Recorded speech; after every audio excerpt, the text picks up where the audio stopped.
darkness of midnight's hour, whispers drift like falling flowers. They speak of power, clean and bright, but shadows dance in soft moonlight. The planet hums with borrowed grace, coal and gas, its hidden face. Pumps draw deep from rivers wide, where gentle currents used to glide. Clean and green they softly sing, but beneath the glow the truth takes wing. Waters fade and life slips by in this lullaby. The earth will cry. Hello. We got one person on the They show. say the waters run so pure, but life is Bless your heart. no allure. Jellyfish Always takes me a minute. My apologies. Being old and broken. Dance. It might take a little bit longer, actually. Tale they tell, the Slow tender today. lie. Perhaps I'm they Dana. chose this Welcome. way to die, but in the quiet, We're in Canada. if You you can call hear in. the ocean's heartbeat soft and clear. Clean and green, they Clean and green. sing, but beneath the It's a glow, wonderful the song. truth takes wing. It's the James Lucid collection on YouTube. In this lullaby, the earth will cry.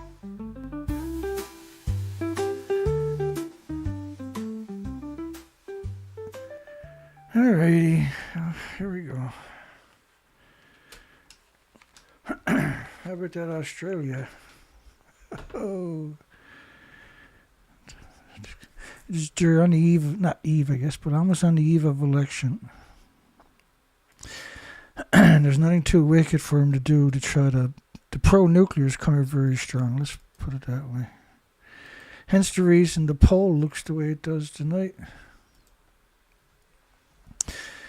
Would the nuclear industry jack Australia's elections for the coalition, who's promoting nuclear if they get elected, in particular 7 reactors?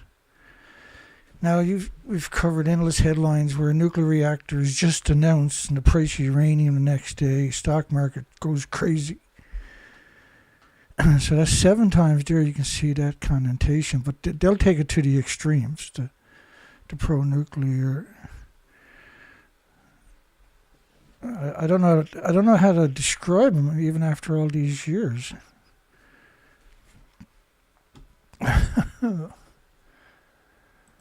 At all. Yeah. So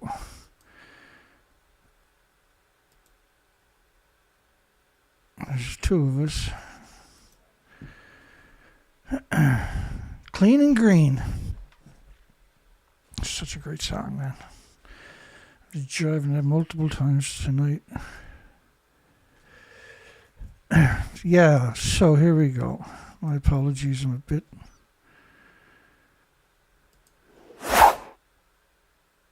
That's pretty fast. Let me check that to see how mad that was.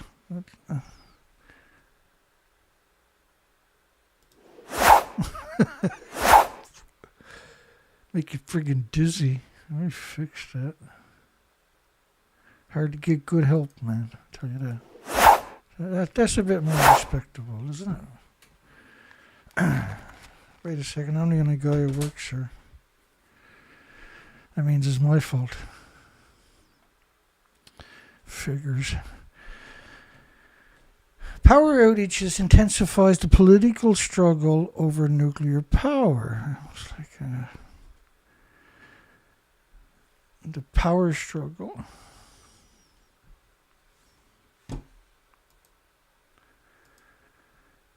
The right.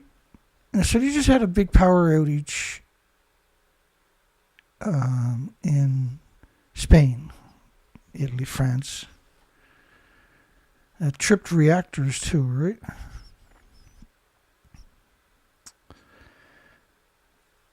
I'll come back to that one. Misinformation surrounding nuclear energy is ramped up ahead of the elections. This is Sky News, I think, Australia.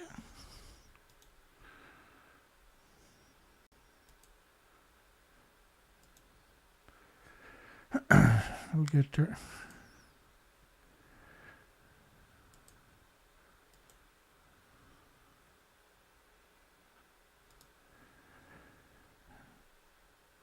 Now, so let's just look at Australia, go back to that. Because what this story was about, they were saying how the opposition to the nuclear industries electing one of their players,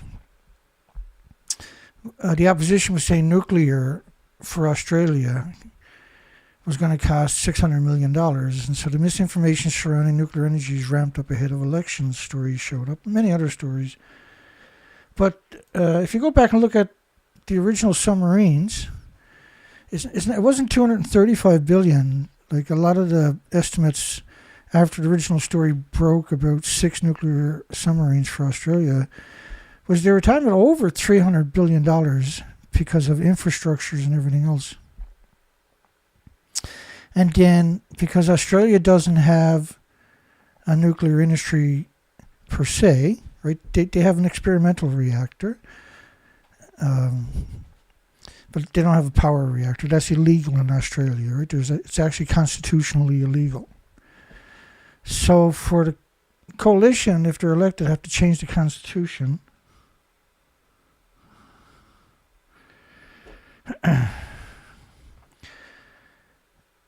In order for nuclear power to exist in Australia. Right, and you remember back during the submarines, when it was breaking news, then the media was coming out and saying, well, that's a nuclear reactor. We might as well change the law so we can have nuclear reactors, because what's the difference? We're going to have 6 nuclear reactors in the harbour. We might as well be allowed to have them on land too, right? That narrative. And so it's a kind of a complicated story, but I got to put together, we can walk right through it now. Misinformation surrounding nuclear energy, and this is what you were looking at. And this banner, this lower thirds, was there the whole time, if I remember correctly. The nation must embrace nuclear energy. And again, you had just one voice, which was the pro-nuclear community. Well, there's two voices. They were both pro-nuclear. There was no dissenting voices. They didn't bring in a dissenting voice.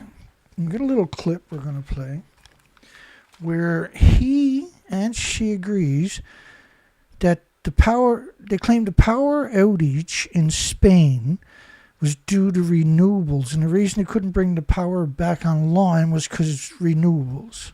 But I'll show you the actual reality of this. To do that is nuclear. Otherwise, don't we end up in the situation like Spain and Portugal this week, where the system tripped out and they can't even restart it because they have too many renewables?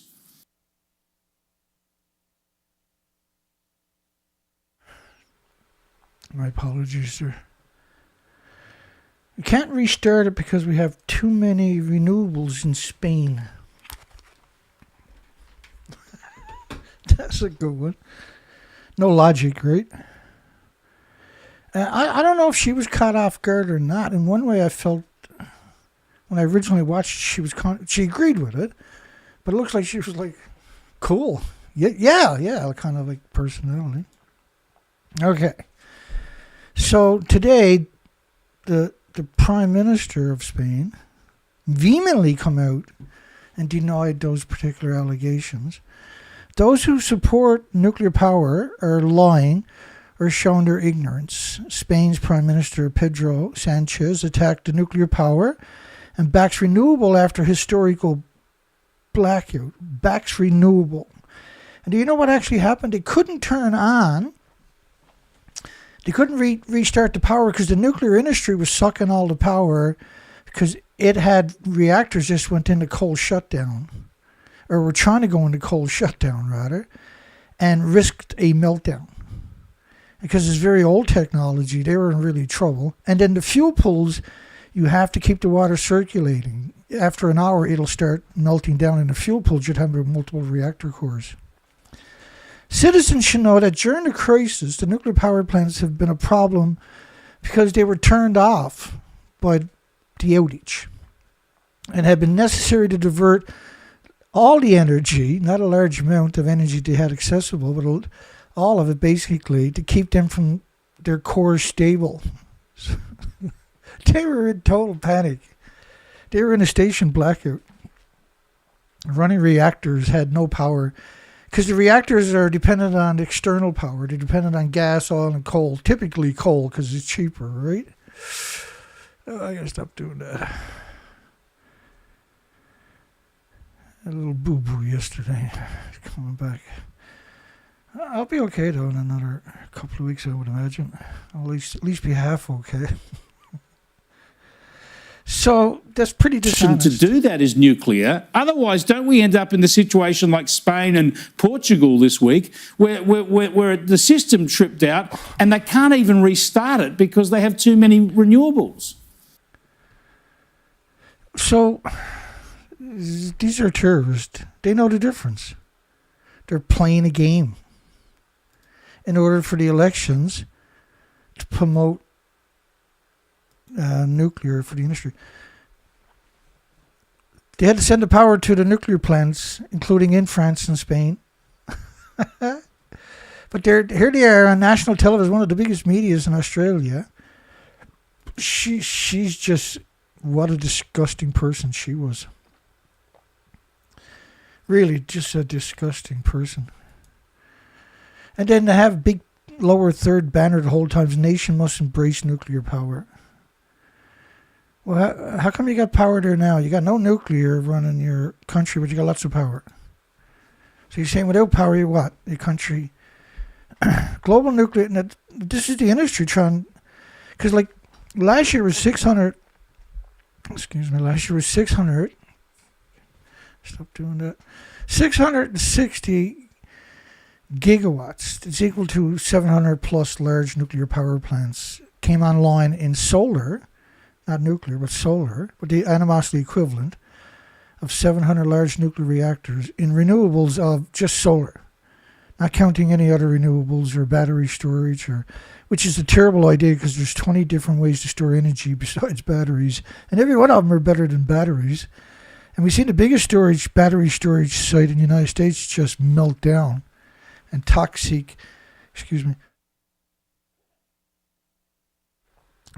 lithium and everything else, which is very toxic stuff, lithiums. And then when it's particulated into the airborne, and let's come back here. Global Nuclear Security Partners Australia's Jasmine Deb discusses the rise of information surrounding nuclear energy ahead of the federal elections. And the basic story was the opposition was, these are swindlers, right? These are felons and fraudsters. They should be in jail for what they're actually doing. It doesn't end there, unfortunately. Let's keep it rolling there. And so Chris Kenny came out and made the hideous assertion that renewables caused the power blackout to be extended for so long. The reason was because the nuclear plants were melting down, and they were throwing everything at it to try to keep it cool, and that's why it took so long, and that's why they lost so much power in such a large area, right, all the way into France.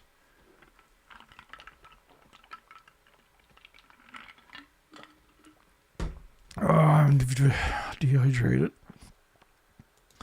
All right, so next one. Explosive union scare campaign. That's what we're originally talking about. I'll go right to that. The coalition of decried a scare campaign dressed up as safety.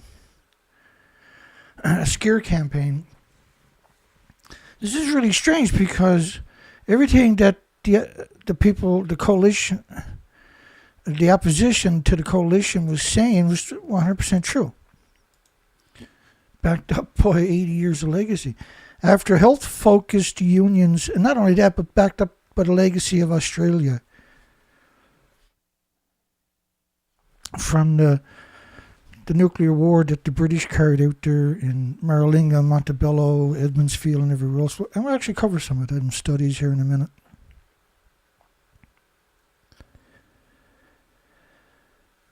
After health-focused unions claimed first responders. So you only had this little section to work with, right? And I tried all my VPNs. I still couldn't access that particular media. Could have to react to, but there's another story that help articulates what's missing in this one coming up. Could have to, but it won't be. I don't think it's coming up right away. It'll be coming up later. We got a really amazing show. It's an amazing show. I don't know if we'll get through everything, but who knows? Once I start, I got a tendency. Keep going. I'll go like a donkey chasing a carrot sometimes. I'll just keep going until it drops. Reacts to disasters like that seen at Chernobyl and Fukushima. Yeah, well, if you have a nuclear accident, the first responders who don't know nothing about nuclear is going to be sent in. They're going to get sick.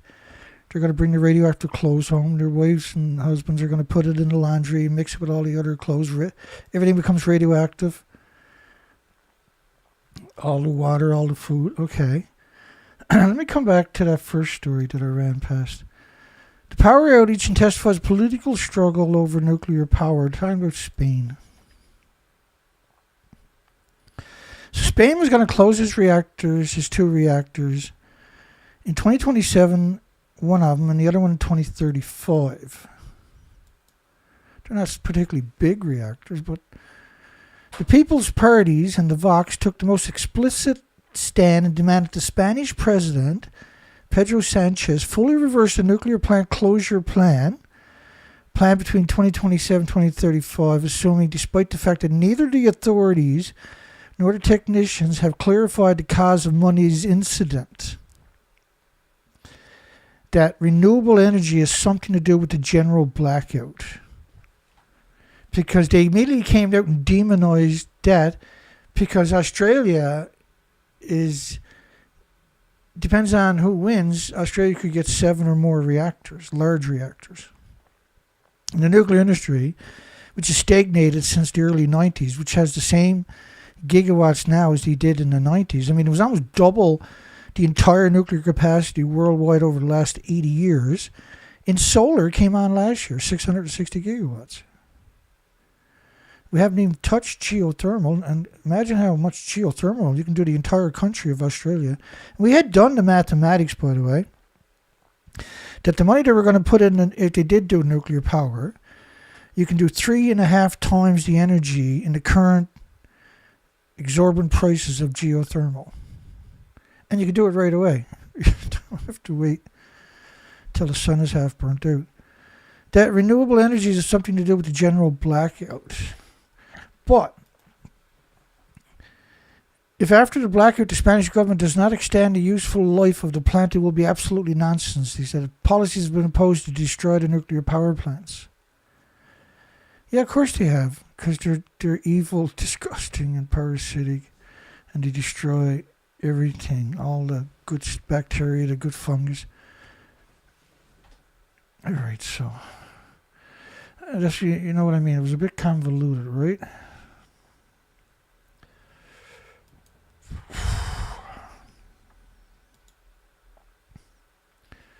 That's in the wrong spot. Just bear with me.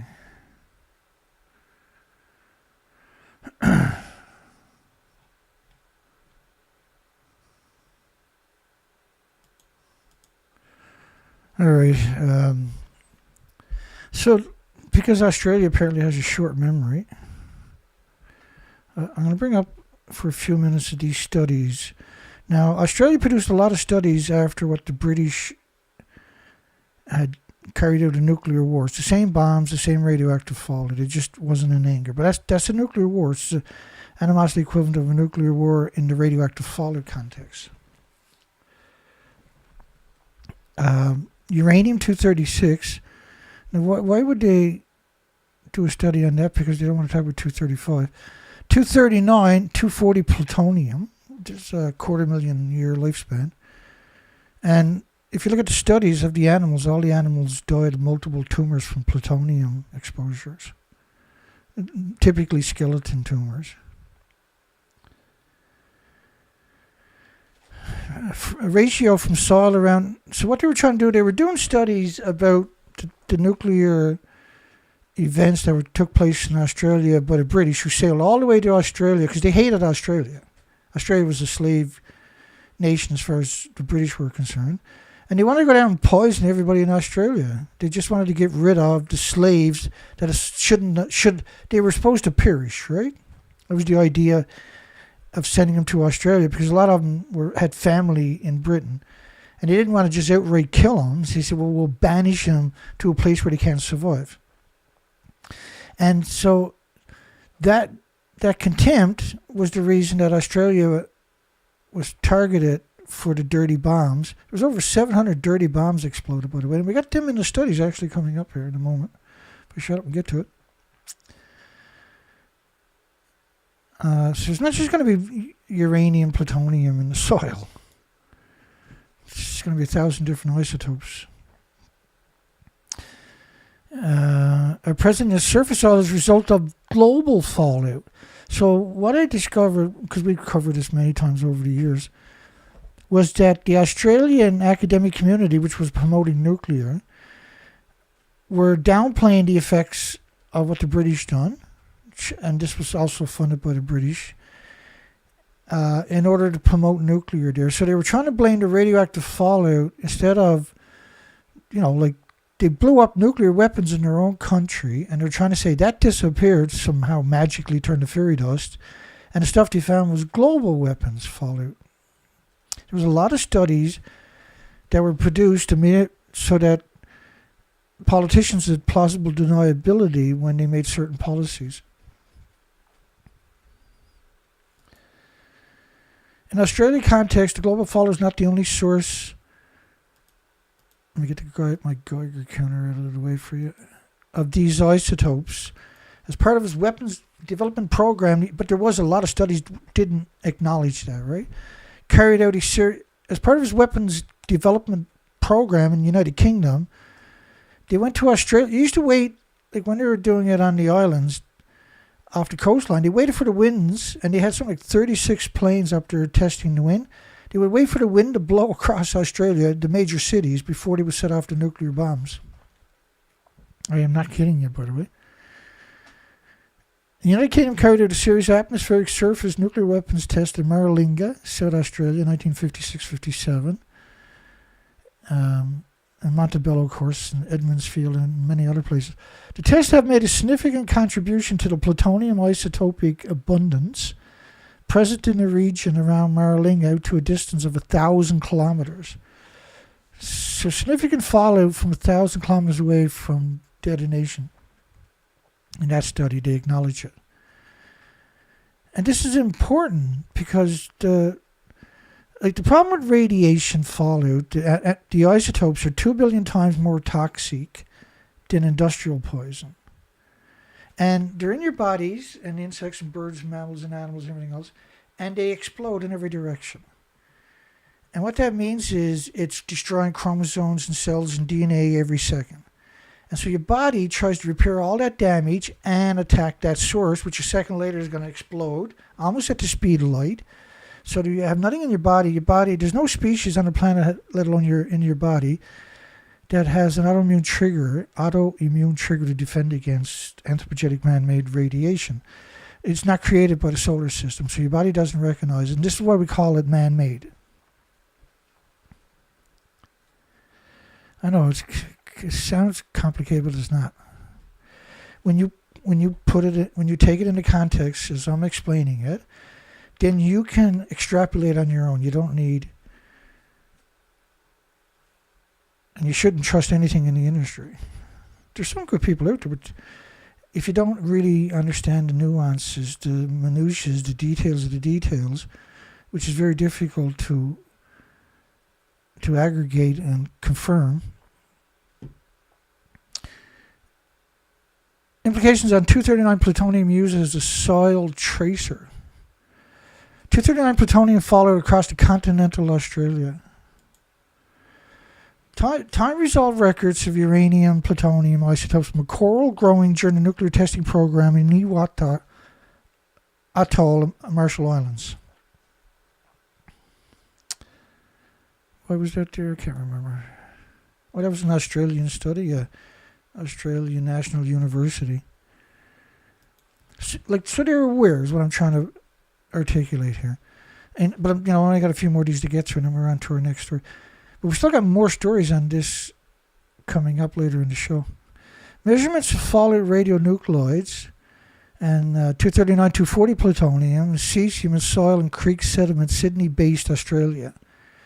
So, man, this stuff is never going to go away.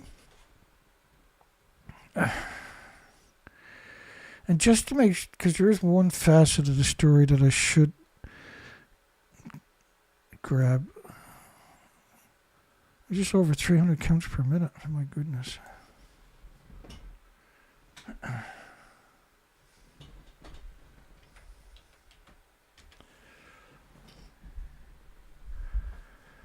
Bloop, bloop, bloop. Here we go.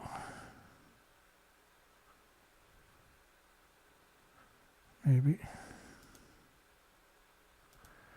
And we'll get it this time. Yep. Oh. It's the wrong one. Put in the wrong search.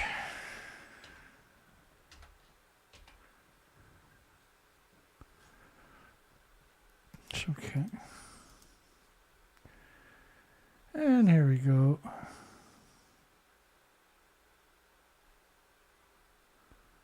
What was that all about? Oh, there we got it. So, when you get plutonium in your body, it's considered a bone seeker. Toxicity of inhaled plutonium, beagle dogs, beagle puppies. This is a series. There's 90-something studies from United States Navy and Loveless Respiratory Research Institute in New Mexico. Dr. Raymond Gilmedy seemed to be the author and participated in all the studies.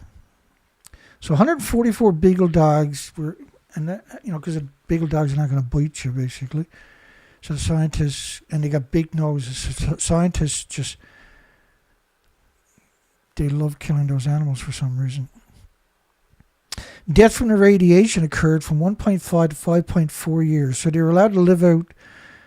A lot of the studies, they sacrificed the animals after a year or two, and then they just went looking for the plutonium. They kill the animals, right? They call it sacrificing. Beagle puppies and beagle dogs. Death from radiation occurred by 1.5 to 5.4, 144 animals. Tumors of the lungs, the skeleton, and the liver occurred at the beginning about 3 years after exposure. Tumors of the lungs, the skeleton, and the liver. Well, it was actually the skeleton is the biggest. Bone tumors / skeleton tumors found in 93 dogs were the most common cause of death. 93 out of 144 dogs were bone tumors, skeleton tumors, rather. Bone tumors. Lung tumors in 46 dogs. So the majority was lung, but they had competing lung tumors in 46, liver tumors are only 20 dogs, the rest of the dogs. I'm sorry, not the rest of the dogs, but were the cause of death in only 2 dogs. And occurred later than the tumors in the bones and the lungs. The bones were first. Tumors in these 3 organs often occurred in the same animal were competing causes of death. Now remember, this is the U.S. Navy Research Institute, which is Loveless Respiratory Research Institute, located in New Mexico. These findings, dogs, suggested that similar dose-related biological effects could be expected in humans accidentally exposed to the plutonium. But it was discovered that the human kidneys are at least 50 times less efficient than animal kidneys at removing the plutonium. Human kidneys are. Which meant the humans are 50 times more vulnerable. Not 50% more, but 50 times more than the animal was. And as you see, all the animals died in all the studies. All right. But, so nuclear plants, the biggest byproduct of irradiated fuel, is curium isotopes. Curium isotopes are a major byproduct. And forget about the betas and alphas and neutrons and gammas, right, for a minute. Bear with me. Consider the fact that it's the biggest byproduct. Like you hear cesium and you hear iodine, you hear plutonium. But the actual biggest byproduct, and cesium is extremely prolific, so is iodines, but the biggest byproduct is curium, which is an alpha, but who gives a shit? It needs lead shielding 20 times thicker than you do for plutonium. And plutonium killed all the animals in 5 years after a single monodispersal inhalation. All right, okay. And humans are 50 times more vulnerable than the animals are. All right, let's get back after it. Remediation, and that's why you don't want nuclear in Australia, because the fuel pools are going to be splitting atoms with no containment, and that's why they went after the farmers' fields for the dumps where they're going to repackage everything, because I can't even remember the place they were going to do that in. We covered it all back in the day, right? It's too bad because you took down my other site when I was out looking for spiders for a month out in the woods, and we couldn't find them. And so we're out on a research expedition in the woods, and I was probably 400 miles out into the woods in the middle of nowhere by myself, exhausted, worn out, demonized and vilified, and I went to do an update and my site was gone. And they had already gutted that site many times, but there was over 1,500 presentations on that site at that time. We're up close to 1,000 on this particular site. And, over the years, I've done over 600 radio interviews on top of that. And we've done 6 years of research expeditions on the Pacific Ocean and multiple years on the Pacific coast. In 6 years, 4 to 5 months on the ocean in the Pacific without coming home by myself on a sailboat and on my Zodiac and everything else. We've been to hell and back, actually, haven't we?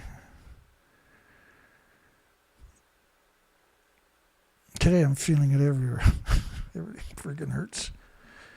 But at least we're getting a show in, right? Remediation of sites contaminated by nuclear weapons back to Australia. Let's try to get through this. I don't want it to drag out too long, but I don't care how long it drags out as long as we tell the story, right? And the story is complicated. It's convoluted. There's many facets that need to be explored and introduced. We don't have time to take the long road because I gotta stop friggin' doing that. I hurt my hand yesterday. I took a fall. And my ankle, man, I'm so lucky I didn't snap that yesterday. That was a nasty fall. I just lit on the ground for 10 minutes. I was afraid to move. It was a long way to the ground, too. This was downhill, eh?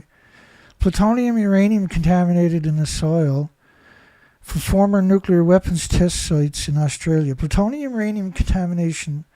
Forget about me. Let's talk about this. Plutonium, uranium contamination in soils from former nuclear weapons test sites in Australia. Yeah, it's going to be there forever. It's not going to go away. It's assimilated into your trees, your plants, into your pollen. That's why you see your bees decimated. Australian nuclear science technology. So how come none of this is invoked by the opposition to the coalition, I wonder?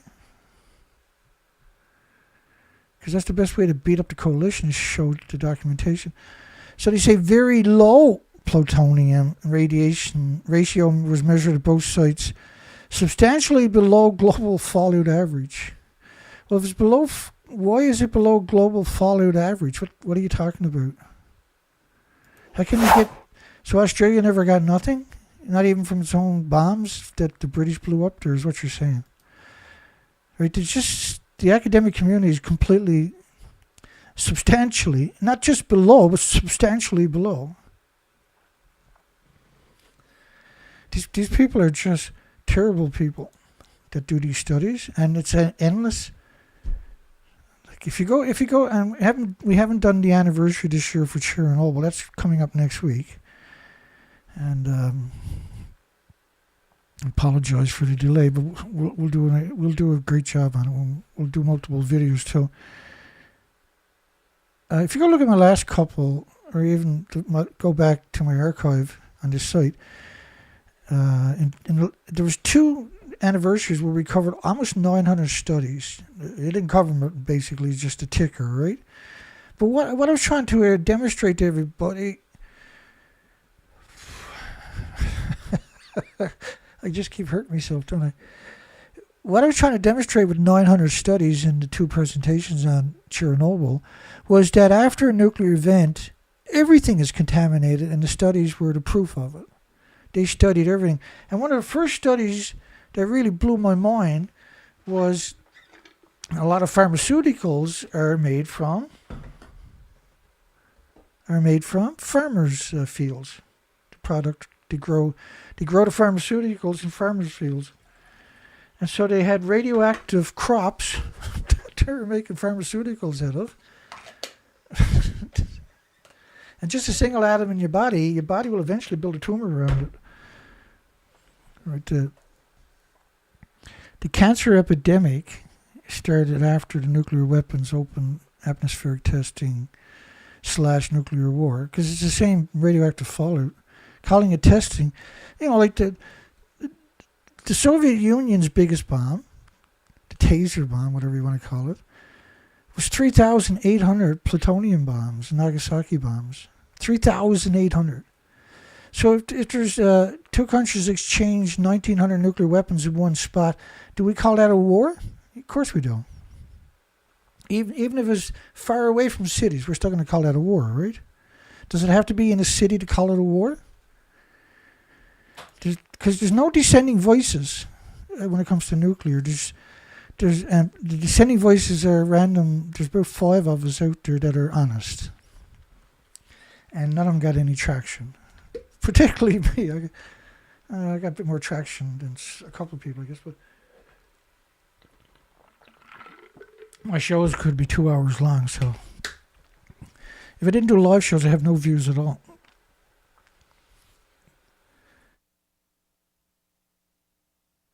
Let me reset here for a second. Because I spend so much time in the studio, sometimes I don't even realize I'm live when I'm talking away.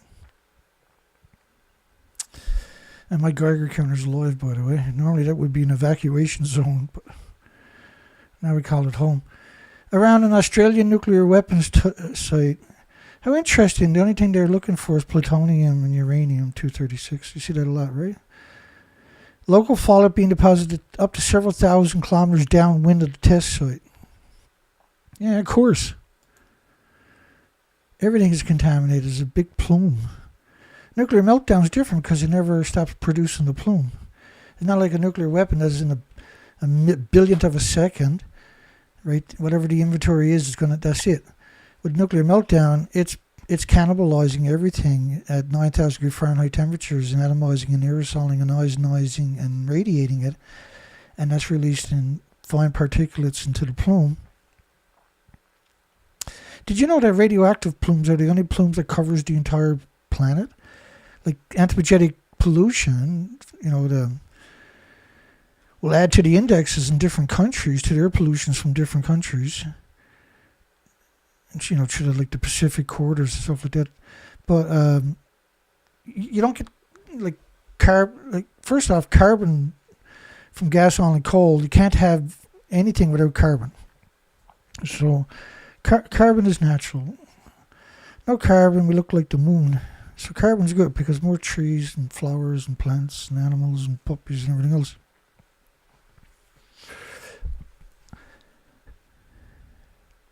As part of the weapons development program, the United Kingdom carried out an atmospheric nuclear weapons test / war.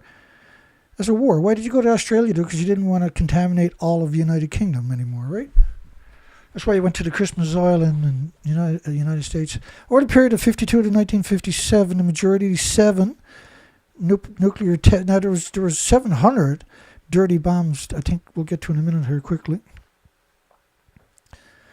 Selected to undertake several hundred safety trials. It was 700, not several hundred.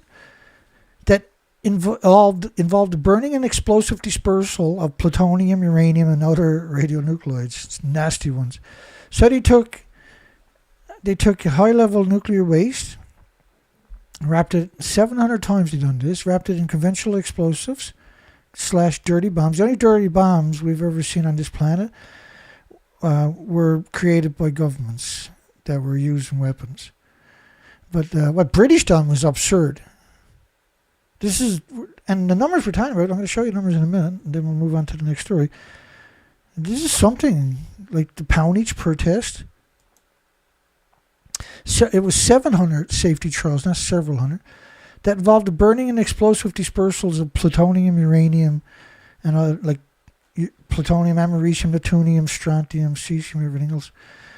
Just a single test. As a consequence, 22 kilograms of plutonium was dispersed at Taranaka during the 12 single-point safety trials. So that's 12 out of 700. 22 kilograms is 48 pounds. 48 pounds is 21,999 grams. And a gram would have, I'm not sure the exact number, but it's around, say it's close to 100 curies. And each curie is 37 billion plutonium atoms, anthropogenic man-made. 37 billion times 100 times 21,999. These are catastrophic. And that was just 7 out of the 700 dirty bombs they set off in Australia. 700 dirty bombs. 700. I've actually never heard another story similar to it, which is really bizarre because when you consider how long I've been at this, how much I gathered up. That's quite the statement.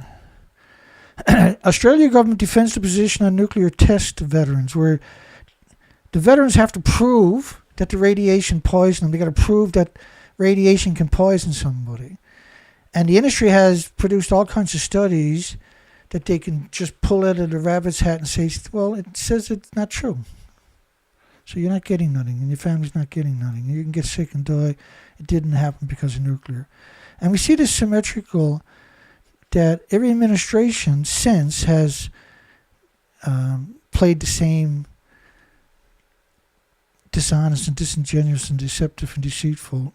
And terrorists is the best way to describe these people. Australian nuclear test veteran produced evidence for compensation because the military, which has the evidence, won't share it. Britain asked to foot its nuclear cleaning bill in Australia. This is long after the damage is done, and Britain gave them a one-time tiny payout and said, you can't come back to us ever again.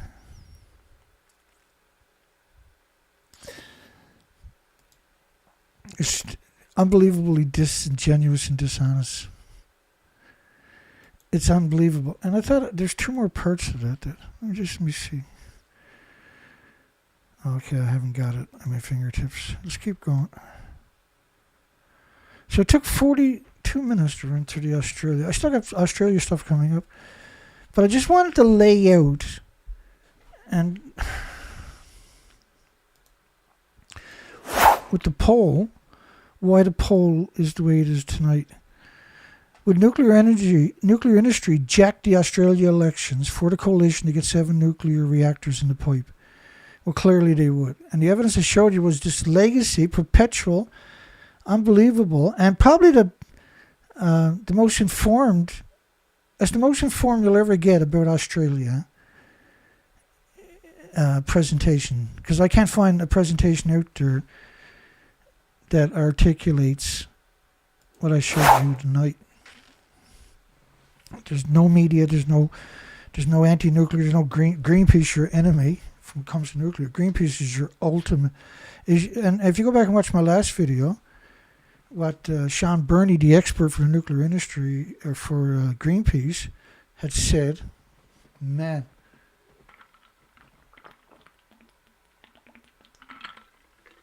Oh, I got the weekend to recover a bit. That's a good start.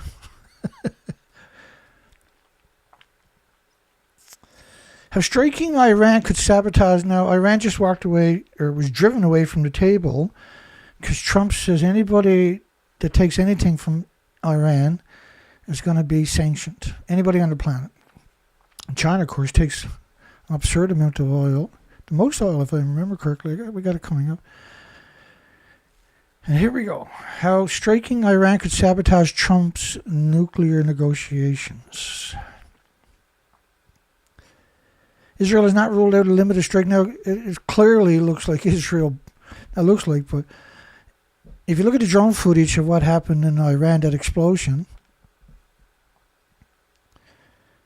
there was 3 places that blew up. It wasn't one place, so that was sabotage, right? And who had an incentive to sabotage them? Israel has not ruled out a limited strike against Iran's nuclear facility, and that was happening during negotiations 100 kilometers away as it was happening, right?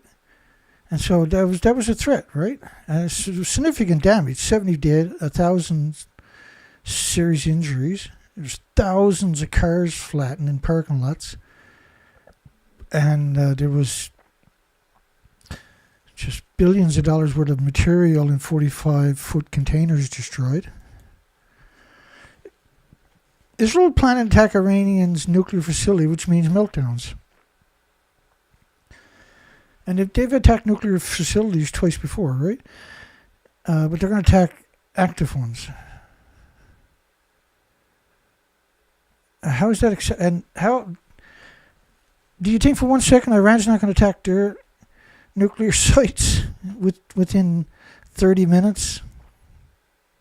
Before the planes can land, whatever base they're using in the east, if there's a base left to land at in these little tiny countries that are supporting Israel, they'll be destroyed in 5 or 6 hours. Iran's going after every one of them. They already got them pre-programmed into the drones and Scud missiles. They got hundreds of thousands of them. They got thousands of miles underground tunnels and cities. Way too deep for nuclear to get to. And Israel will be wiped out in day one. Their nuclear is gone immediately. Within a few hours, all their nuclear facilities will be melting down. Serious meltdowns. That means they can't travel. They can't evacuate. Their power sources and water filtration systems will be taken out immediately. And what I mean by immediately, that within a few hours of them being attacked. Their wharf import will probably, I think it's all going to probably happen now anyway, by the looks of it, is going to be destroyed. Their shipping, small shipping area they got, sophisticated, but not defended, not able to, they can't defend themselves from this. Neither can the aircraft carriers, you know. They're launching planes, taking planes, coming in, planes coming out. They need to do a certain thing when that's happening. They can't do hard maneuvers, right? There was a story back in the day, not that far, where planes were lost off decks because they had to make evasive maneuvers, and these aircraft carriers, these nuclear powered carriers have an absurd amount of power, and they have to make violent maneuvers to avoid attacks, and they're very vulnerable during those periods. And it's not like they're out in the middle of the ocean hid away, right? They can be attacked from many different directions. And Iran's already pounded Israel twice. After decades of being attacked and demonized and marginalized and sanctioned and embargoes, they finally said no more, because they have hundreds of thousands of drones, hundreds and thousands of very technical missiles. They're no longer vulnerable. Israel's never fought a real military. Neither have a lot of the British or the French or the American military-industrial complexes. Right? They haven't fought a real military that has a huge arsenal to fight back with.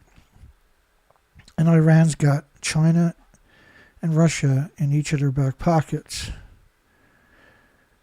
Israel is determined to prevent a nuclear Iran. Well, that's too bad. Iran's not going to give up its nuclear. And so what looks like Israel is doing, they're scuttling because they know there's not going to be, they don't want a deal. They want total dismantlement. It's not going to happen. So they want a war. And let's be honest here. The military-industrial complex needs a war. It has all these weapons over the last number of years, but no war. And Ukraine, of course, you have NATO chomping at the bits to use their weapons, and are being, they have to do it through a proxy war. And if Iran doesn't get a nuclear weapon, they're going to look like Ukraine, because they've been ostracized and demonized and vilified.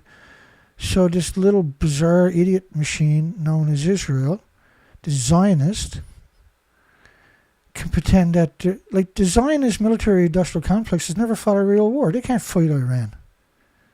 If Iran attacks them, they can't even defend themselves.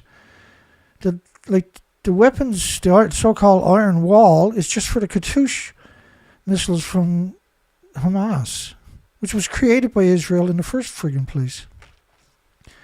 Right? So they can vilify Palestine. Well, at least the children, because that's all that's left. They have 5 million refugees in concentration camps outside of Palestine. They guard with Israeli soldiers and German shepherds. They got no problem keeping the 5 million refugees out, but they can't manage to kill any Hamas in all these decades, because they need someone to demonize, right? And they're playing this politics with the Israeli lobby owns the American. Remember a couple of times back when the Polak Netanyahu went to the States and he got a standing ovation every minute for an hour. It was like 53 standing ovations. If you said hello, they got a standing ovation from Congress and the Senate. It was 100% bootlicking, cheerleading, lapdog in overdrive. The United States today sanctioned 7 Iranian oil companies despite the ongoing nuclear talks. So it looks like they're sabotaging the talks. They don't want... I don't know what they want, but I know what they're going to get if they go messing around with Iran. Iran is not going to back down no more. They have nothing to gain by it. And I can guarantee you Iran's got a couple of nuclear weapons poked away.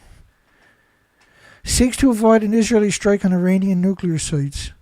See, when you hear the word attacking a nuclear site, right, you think of Zaporizhzhia in Ukraine nuclear plant, where they had all this war on both sides of it going on. They were knocking out the power, and that look at the media attention that thing got, right? It was like literally perpetual. We were covering it constantly, and it's still there in many ways, right? Now you got Iran says, well, we're not going to attack the military. We're going to attack the nuclear sites, contaminate the whole country and the rest of the planet. And how can we tolerate that? I don't give a frig. I mean, like, the Semitics are Palestinians, not Israelis, right? Most of them are not even from the Middle East. How can you be Semitic if you're not from the Middle East, right? He divided an Israeli strike on Iranian nuclear sites. Almost all the head military, the head government, and including Benjamin Netanyahu, are not even from Israel. They changed their last name to make it sound more Israeli. Idaho feds agreed to waiver a 1995 settlement agreement on nuclear fuel storage. Officials with the state of Idaho, U.S. Department of Energy, have agreed to a waiver of the state's 1995 nuclear waste settlement agreement. The two sides announced Tuesday. World Bank explores nuclear energy financing amid policy tensions. Well, the 14 biggest financial institutions on the planet, the Conference of Parties 29, United Nations Conference of Parties, the constipated parties, which shouldn't exist, of course, by the way, because they don't have any sovereignty over any country. They're basically a think tank with 195 militaries at their beck and call. So they have 14 of the biggest financial institutions are buying stocks every couple of weeks or so. For a couple of weeks, and then the stock market now takes notice. So all the mom and pop investors that worked their whole life and is looking to make a few easy dollars with their money, safe dollars, because the nuclear industry is supposed to be safe, right? Will buy these stocks, and then when the stocks rise up a bit more, the 14 banks will sell their shares, which is multi-million for each institution. And you kind of take turns. 5 or 6 or 7 of the 14 biggest financial institutions will play this Ponzi scheme. And then after 3 or 4 weeks, they'll just sell, take mom and pop's profits as money as their profit. So they made a profit. And then mom and pop lost 1/3 of their life savings. They worked all their lives in factories and everything. And this is on purpose. This is very methodical. This has been going on since Fukushima happened, right? The same routine. And it's meant to subsidize the nuclear, the fusion companies and the small modular reactor companies, which shouldn't be on the stock market. They don't have a product. They don't have an application into the regulatory agencies. I know I sound stupid.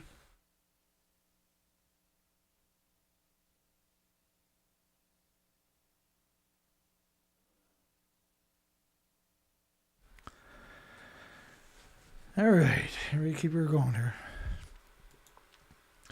So it's like I can go on for a full hour. How many?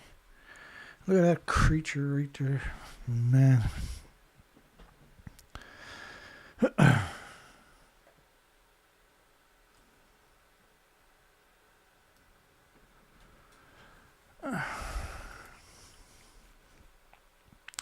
All right, so this is back to, we covered a little tiny bit of this earlier. Those who supported are lying. They're talking about nuclear power in Spain, are showing their ignorance. Spain's Prime Minister Pedro Sanchez attacks power and backs renewables after historical blackout. Citizens should know that during the crisis, nuclear power plants have been a problem because they were turned off. And it had been necessary. They went into station blackout. They lost all their power. They started to melt down. And it had been necessary because it can melt down in about 50 minutes. So it was necessary to divert a large amount of energy to try to keep their core stable. And so that's very telling, that statement.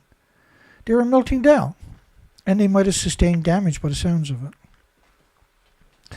Like the generators are not meant to run the reactors. The generators are meant to circulate the water in the reactors, and the fuel pool is not part of the generator. So the fuel pool can melt down quite quickly too, but it's not as volatile as the reactor, which is under 1,000 pounds per square inch and is running at 600-700 degrees Fahrenheit temperatures. And so what happens is when it loses power, the pressure increases. It goes from 1,000 pounds, starts climbing.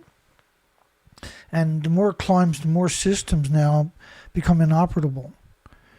And once you get to a certain pounds per square inch, you're going to crack the containment, which is what happened at Fukushima. The hydrogen, so-called hydrogen at Fukushima was the result of the nuclear meltdown itself. The explosions were steam excursions, where the reactor had burned through, evaporated the water, the pressure then had detonated, and we've seen vivid, videos of this. Except for reactor 4, for some reason, we haven't got a video of. And then the reactor leaves the containment where it encounters water again. And now you have a steam excursion where the steam evaporates 1,800 cubic meters per liter, right? And so you have a big explosion because of the very high temperatures of the fuel. Citizens should know that during the crisis, nuclear power plants have been a problem because they were turned off. And it has been necessary to divert large amounts of energy to them to keep the core stable. In other words, all the power, it was a meltdown. And so you needed to throw everything you can find in the country, because it wasn't just one plant, it was multiple plants. At least one in France. That's a super important story. I should put that over in my permanent nightmare pile. So I can actually find it accidentally one day. Idaho, Utah, Wyoming team up on nuclear energy development. Idaho, Utah, Wyoming team up. Look, they can have all the money they want. And we've seen this over and over and over. You give them all the monetary, all the authority, throw all the checks and balances out the window, all the regulatory is rubber stamped. You still can't get up to production. Because, as we've seen, just recycling over and over and over and over, 90% of the money allocated to this industry is stolen through administration. That's why they'd like to drag it out for so long, because they don't want to steal it all at one time. It starts with Utah signing 2 memorandums of understanding with Idaho, and any number they throw at you, double that and triple that. Triple it, actually. So they say it's going to take $235 billion to do something, triple it. Then at least you're in the right ballpark. As part of the strategy to fire up innovation collaboration in the region. Australia's crazy because that administration will be gone long before they even lay a foundation for a nuclear plant. Like, it's absurd. But the industry could leverage it, and they're desperate because the nuclear industry is the same gigawatt now as it was in the early 90s. There is no nuclear renaissance. They keep doing these pony and doggy shows. But, like I said, the poll tonight, would the nuclear industry jack the Australian elections? This is what we're seeing happening right now as we talk. For the coalition to get 7 nuclear reactors somewhere in the pipe. Because they can use that as a weapon, as a media tool, as a propaganda tool, long before anything comes to fruition, right? And keep her going. And make Utah, of all places, a major nuclear energy hub. We hear this over every week or 2 weeks. There's another story like this. We don't see any traction. They don't have the supply chains for any of this stuff. They certainly don't have the precious metals. They don't have the manpower. There is no nuclear renaissance, so the manpower is faded away. Literally and figuratively speaking, faded away, right? And so a memorandum of understandings,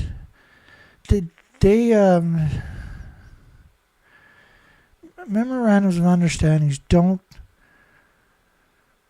how would you put it? It's just a note. It's just, it's meaningless. So many of them fall through.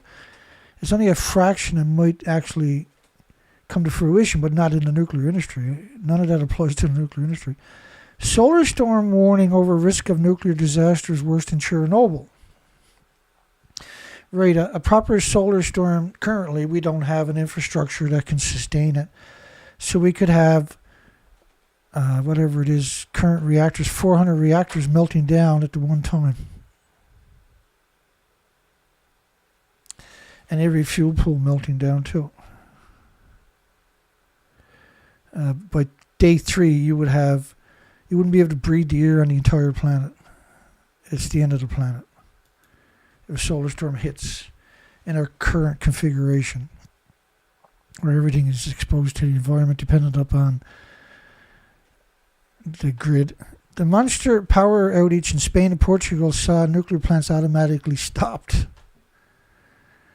And you had to take all the power that was available and direct it to the nuclear plants to stop them from melting down. I think it's just stunning. That's a stunning revelation.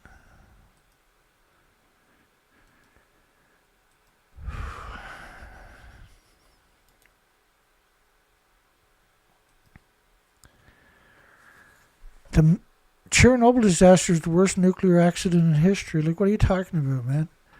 Each reactor in Japan's Fukushima had 8 reactor cores at the top of each of the buildings and 2 fuel pools. There's 4 of those buildings gone, 8 fuel pools are gone. So that's a total of 36 reactor cores. And Chernobyl was a graphite reactor. Fukushima was pure plutonium uranium. The comparison is catastrophically different. Graphite was terrible, don't get me wrong. Chernobyl was terrible too. They closed 9,400 farms in Ireland, Scotland, and United Kingdom, 3,000 kilometers away. If you think you're safe 3,000 kilometers away from a nuclear meltdown, you better give your head a shake. You're completely delusional. 5,000 kilometers away, 5,500 miles away from Japan, the West Coast, the numbers on the West Coast are just something we've never even conceived pre-Fukushima. 220 million atoms per liter rainfall sustained of iodine-129 with a 15 million year half-life and 10 half-lives. So every species in thyroid glands were completely saturated, including you and your children and your friends and your families. And you need to smarten up on this planet. You need to come out, and nuclear is not going to go without a fight. We've softened them up by providing a weapon, information. Spain's nuclear power plants automatically stopped too. Of course, they went in the station blackout. They were in emergency condition. They were melting down. They were in utter and they were in total panic. Now the media is coming out saying that renewables took down the grid. Wow, man, just wow. Hang on, I'll turn that down.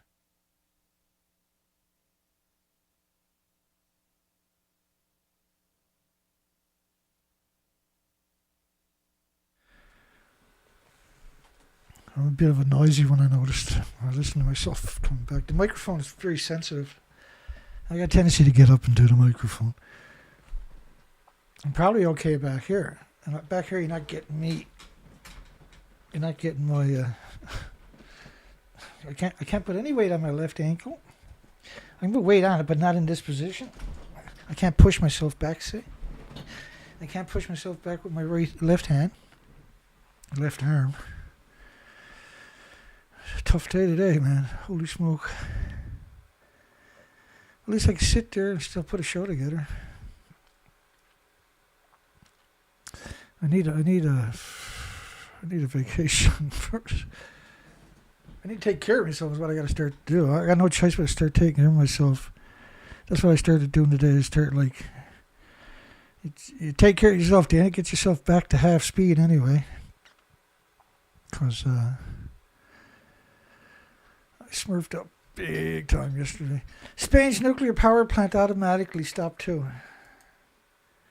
Thankfully, backup generators kicked in and kept the nuclear system in check. No, that's not what happened. All that does is circulate water in the reactor, not the fuel pools, which are way more important, by the way, than the reactors because of the inventories. Scientists claim that the solar storms powerful enough to collapse huge swaths of the modern power grid. Communication systems for weeks and months could become more frequent. We don't know. We only got this little blip. It's not even a blip in watching the sun. Like our electric grid is still very immature, right? And they acknowledged a long time ago that our electric grid is not capable of withstanding an event from the sun.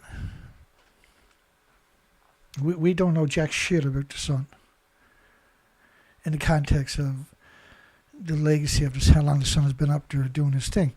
Scientists claim that the solar storm is powerful enough to collapse huge swaths of modern power grids. Yeah, all of them. They are likely to lead to devastating incidents at nuclear plants. Well, basically all nuclear plants will melt, and the fuel pools are going to melt down on day 1 or day 2. By day 3, they're all going to be melted down. And there's nothing you can do. You can't go near that. And with no power grid, you're even worse off again. So you will suffocate every species on the planet in just a matter of weeks.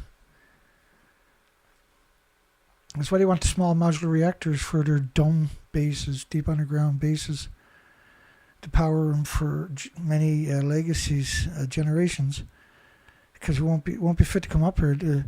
Like they didn't build the Fukushima reactors on tectonic plates for something to do. That's one thing they didn't overlook, okay? They had a 3,000-year legacy of tsunamis, massive tsunamis up to 300 feet tall, and earthquakes of just impossible magnitudes. And so they knew that building Fukushima and the Daini and the other nuclear plants along that tectonic plate, because you're less than 100 miles from a tectonic plate, you're on the tectonic plate. Right, the magnitude is true. That's true for hundreds of miles away. And so they knew the prevailing winds would blow everything worldwide, but particularly the North America within 5 or 10 days would be unbelievably devastated. The species and the population, the farms, the fresh water, everything. So why did they build it there? Because that's what they wanted to happen at some point. Right? And why didn't he beef up the electrical grid to deal with a station blackout since then? Because they hate you. They hate the species. And they being your governments, your nuclear industry. They get the job because they don't have any kind of a conscience. That's the people they're hiring for many generations. And they're having children with each other, and their children are getting the jobs when they retire. And the current generation is this entitled, disconnected, inbreed concoction that has now compromised the integrity and the future of humanity and the species. Hundreds of thousands of people were evacuated. Huge amounts of radioactive material were thrown into the surrounding environment. It was millions and millions. Chernobyl is nothing compared to Fukushima, but Chernobyl had closed 9,400 farms. Like, do you get the significance of that? Because I say that a lot, but a lot of people don't. What? They closed 9,400 farms, 3,000 kilometers away? That's crazy. But that means all the communities, the whole country was supposed to be abandoned. You can't just, the radiation didn't just go looking for 9,400 farms. It contaminated everything. The water, the trees, the doors, the playgrounds, the schools, the malls. It contaminated everything. The air, the water, the food. And like you can easily see the nuclear industry, because the fuel pools, are all splitting atoms directly into the environment. It's clear that the nuclear industry is attacking water. If you attack water, you attack everything, because you can't have anything without water, no species without water. And so if you attack the water, you take out all the species eventually. And because you can't smell it or perceive it or see it or hear it or feel it or taste it or touch it, or you can't perceive it, they have plausible deniability. And they're counting on that. Well, we didn't know. Of course they know. They have the studies. The studies prove they know the difference. If you look at my Chernobyl videos, presentations for the anniversaries, look at every one of them, and what you'll see is there's all these studies where they found radiation in everything. So there's no way they can say they didn't know how it would play out, even tiny amounts, because the studies they studied anthropogenic man-made elements, isotopes, more than they have the natural ones from the solar system. The stardust, the stuff that we're made of, and that's why we don't. This stuff is not from the solar system. So we don't have an autoimmune trigger to defend against it. And to suggest that Chernobyl was the worst, it was terrible, it was horrific, it was just catastrophic, but it's just a paper towel compared to Fukushima. Fukushima's broken the food chain, the food cycle worldwide now. And it's killed off the bacteria and the fungus in your forest worldwide. And this is why you're seeing, because now the foliage in the litter doesn't break down. We talked about that after Fukushima, there was so much released, we postulated that would happen. Because we've seen it happen at Chernobyl. So the foliage in the litter doesn't get broken down because you kill the bacteria and the fungus. right? The biota itself. So the biota gets destroyed, and the fungus and the bacteria, which you can't have a biota without it. And you can't have trees and plants without fungus and bacteria because of the roots, right? For instance. And it's not just to the ground, it's in the trees themselves, right? The fungus and the bacteria. But that's the part of the ecosystem. So if you take that out, the ground doesn't work anymore. So now it heats up because there's no moisture there. It doesn't soak up water when it rains. So therefore you would expect to get massive flash floods. So you would expect to see massive forest fires because when you get lightning strikes in these tinder forests, like I was out doing research expeditions and I would come up to an ant's nest, beautiful, big, huge, massive ant's nest, and just driving on the quad in the middle of the woods in the middle of nowhere, hundreds of miles from home, and just jam my arm right down in the ant's nest because I knew there was no ants there. Fukushima effect. Because it was a pulse event. And you remember, this has been going on for, at this stage in 2025, it's been going on for 80 years. 80 plus years, basically. The emissions directly into the environment, the dumping, the events. Power plants in the United States are said to be particularly vulnerable to potential blackout accidents from any solar storms. Nuclear power plants are particularly vulnerable. So was there connotations that what happened in Spain was as part of the solar storm, recent solar activity we had? I wonder. I can't quantify that assertion, so don't quote me on it, but I somewhere along the line I think there were connotations that was a factor. Pakistan claims India is planning to attack within 36 hours. These people are nuts. So the Minister of Railways was quoted in all kinds of media, and Western media too, that they're going to nuke India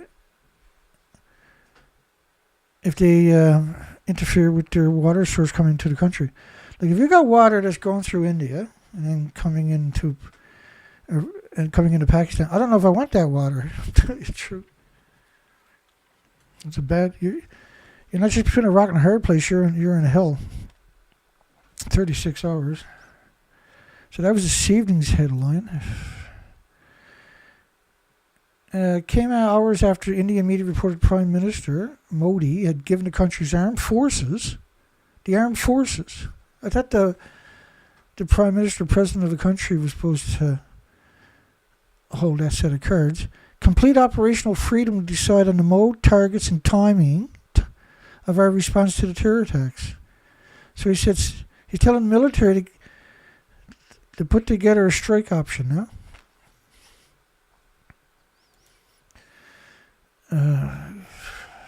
These are the stupid, always stupid looking, eh? The two nations have fought 3 wars over the region, which is now divided by a de facto border called a line of control. Demilitarized zones, basically. India-Pakistan military forces in the region have exchanged gunfire across the LOC repeatedly over the last 6 days. So there's been heavy gunfire for the last 6 days over the border. This border's always at war. So the scenic Himalayan region has been hit regularly by militant violence since an armed anti-Indian insurgency began in 1989. The simmering conflict claimed tens of thousands of lives over more than 3 decades. So it's not just random. You'd have tens of thousands of people have died from the Kalashnikovs and that. You big dumb soldier. Israel's sabotage cannot be ruled out in port blast. Former Iranian nuclear negotiator says. Some statement. Well, when you look at the drone footage, there's just thousands of these were destroyed. Thousands of cars were just caved in. There's 1,000 people in there. 70 people confirmed dead. They still don't know the true numbers. Lots of people would have been incinerated, evaporated. Israel's sabotage cannot be ruled out as reason beyond a massive oil port blast. And because the drone footage I saw the next morning, when I got up was this drone footage. It was really good drone, clear, clean. He was using goggles to drive, and he was zooming, in between cranes and stuff like this, making loops. And at one point he went way up, and you can see 3 separate, too far apart to be the same, by the same cause.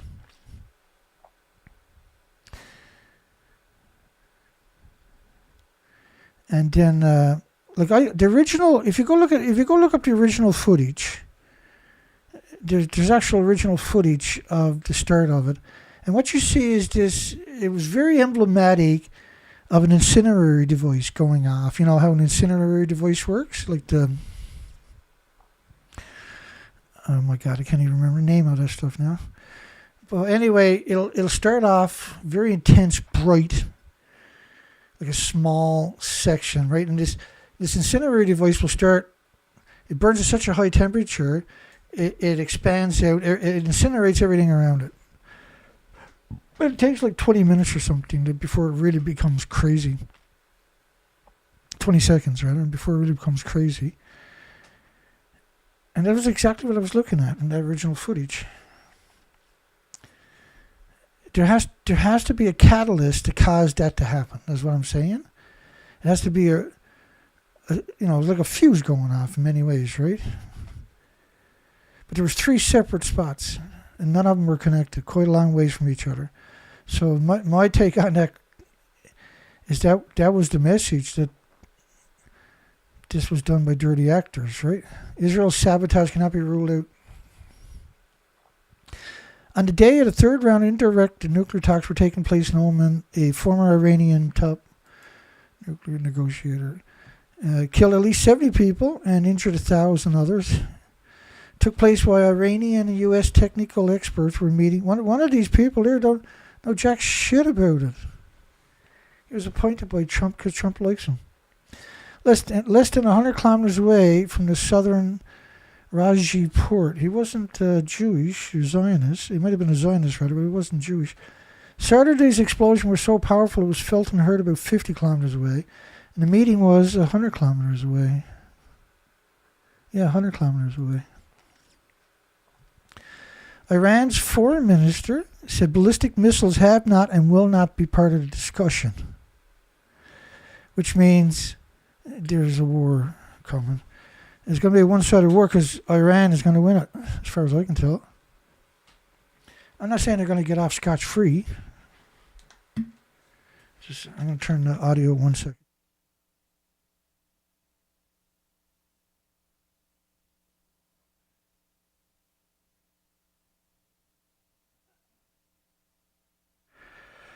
All right, that felt better. Brutally dehydrated tonight. Taking painkillers today is probably why, right? And tonight, I'm going to be headed out. I'll be heading by tomorrow, and hopefully I can get by without them.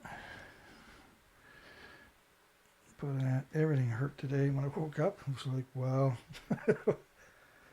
I can't even hang on to my glasses. Hang on. How come you can't build something that cleans your glasses? How do my glasses get dirty all the time? I don't touch them. I guess when I'm drinking, some stuff will flip, you'll get some random stuff on your glasses sometimes. I think we got it. My audio's on, yeah. Oh yeah, that'll get us through the rest of it. I gotta get a move on here. We're doing pretty good. Gina nuclear power plant, 96 sirens. And they're going to test them all at one time, apparently. 3 to 5 minutes. So every child and every dog within 15 miles is going to be screaming. Every animal will be terrified. Every bird will be mortified. Anybody with serious health issues will be tortured. And the problem is they'll never use these sirens if there's a nuclear event. There's zero possibility they're going to use the sirens. The sirens were only put there as a concession after 3 Mile Island, 1979.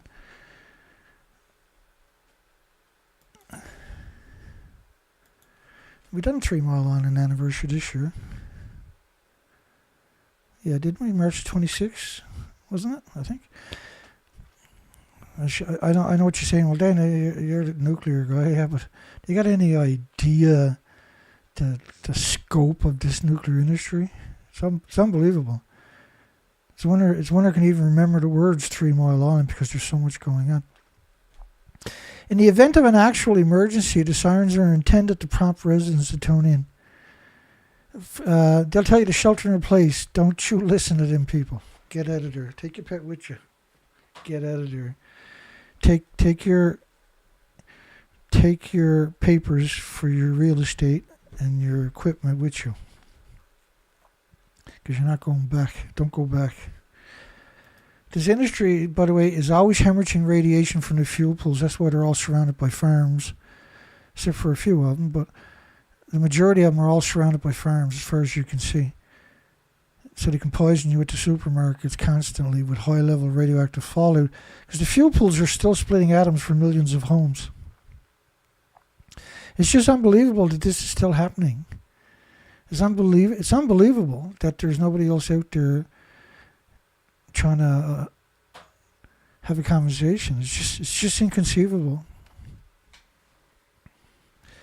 In the event of an actual emergency, the sirens are intended to screw you. Firefighters and nurses call on the coalition in Australia to drop nuclear emergency plans. Did you see the France 24, which is the French government, done a hit piece on chemtrails, calling it a conspiracy theory, as if it didn't exist, and calling people that believed in it, 10% of the population believe in it, but they're the crazies to ignore them, right? It was really something. Because the Senate in the United States now, the White House included, are all talking about chemtrails. And I've seen RFK Jr.'s, who was running for the president, and his running mate was down on the beach this morning, and she put out a video with the chemtrails in the background, and she was pointing and saying, that one. We would have had a beautiful sunny day, and now it's going to disappear. Because these people are up there in planes. But they call it a conspiracy theories is crazy. It's clearly, we've covered. My other site, I had absurd amount of material on that, by the way. I used to go way down the rabbit hole and stuff, and when I finally had this huge, absurd amount on it, then I would do a presentation. And the presentation always took me like 3, 4, 5 days to put together. And I would cover just so many facets of it. There was no way anybody can live in denial. And there was no way the trolls could beat you. We still practice that routine today, mind you, but nuclear is our enemy. Nuclear are the ones that deserves the big guns. It deserves the prominence because it's lethal, everything with replicating cells. And the world needs to fight back with everything they got. You have to fight back with everything you got. All right. Firefighters and nurses in Australia call on the coalition to drop the nuclear energy plan. So they're worried that if they win, they're going to build reactors, which organizations representing more than 350,000 emergency service workers this week called on Dutton to drop, what a disgusting person, excuse me, to dump the policy in the interest of good health. Australian Nursing Midwifery Federation, emergency leaders for climate action nurses, climate health alliances, Doctors for the Environment Australia, the United Firefighters Union of Australia, doctors, paramedics, nurses, midwives, firefighters, among the hundreds of thousands of people the group represents. The letter expresses grave concern regarding the potential introduction of nuclear power into Australia. Yeah, because the emissions from the fuel pool, once they take the first fuel out of the reactor core and put it in the pool, there's no containment. Those tall, skinny stacks, they're going to vent it out of that. And you're going to see heart, liver, lung, respiratory, pituitary, thyroid, adrenaline, Alzheimer's, dementia, autism, diabetes, Down syndrome just go nuts forever. Australia Emergency Service do not have the support or resources to respond to a nuclear disaster. Well, nobody does. Well, like, first off, do you have a lot of homeless people in Australia? Because that's who's going to go there. Firefighters not going to be going there. It's going to be the homeless, the destitute, the victims of society, immigrants who don't speak the language. And the people we vehemently fight for, the most vulnerable of society, because they're the most incapable of doing the job on top of that. And they're the most likely to be hurt because they don't understand what to avoid. Furthermore, international examples show the population residing in close proximity to nuclear reactors are at risk of increased risk of developing severe health complications. Severe health complications. Heart, liver, lung, respiratory, pituitary, thyroid, adrenaline, you get the picture, right? Nuclear accidents expose emergency responders to ionizing radiation levels far exceeding safe occupational limits. There is no safe occupational limits. A single atom, and you put 200 million on the head of a needle, you can't see it. A single one, when it's in your body, is wrecking your chromosomes, your DNA, your cells. Your body tries to repair that every second and attacks the source for the rest of your life till it builds a tumor around it. There is no safe. There's an instant cause and effect.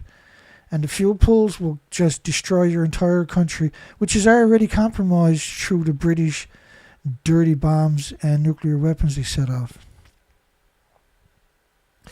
International precedents such as Chernobyl, Fukushima, like the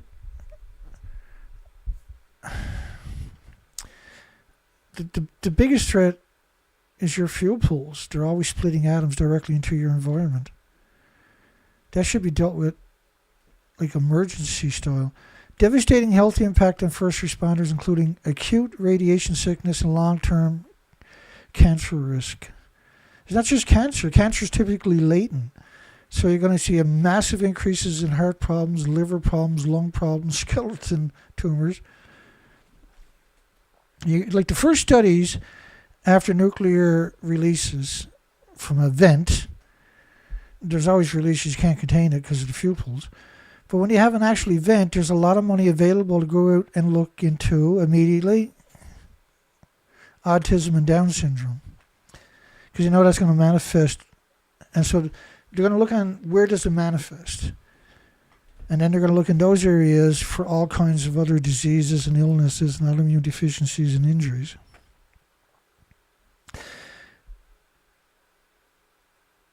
Safer energy solutions that do not endanger workers or communities, such as solar and wind and backed up storage.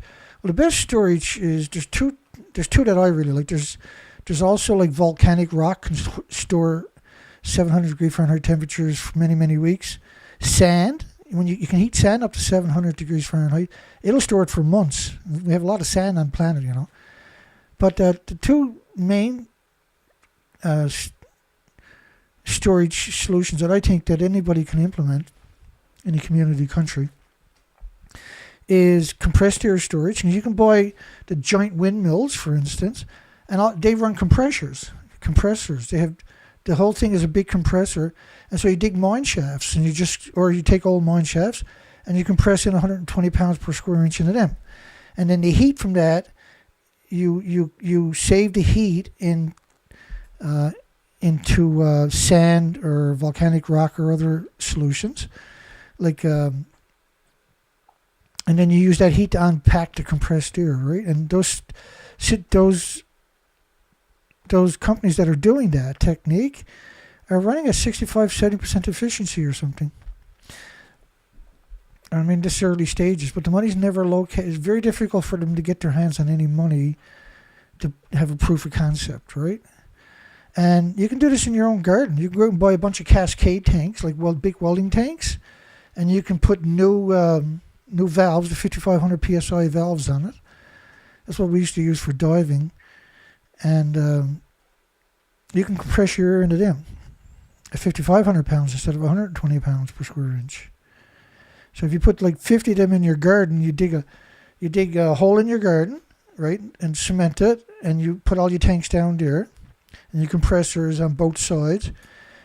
So it's far away from your house, right? At least 50 feet away from your house. You're not going to hear nothing because you put it underground. And it's easy to do because, the backhoe comes in, digs up the hole, the company comes in. It's like building a swimming pool, except you got a lid on it, right? And you got all this compressed air from your solar power, all the extra energy from your solar power, compressed air. And you can use that air now to power your washers and dryers and fridges 24 hours a day, freezers and everything else. And let's get back to this one here. Safer energy solutions that do not endanger work. Oh, yeah, okay, we covered that.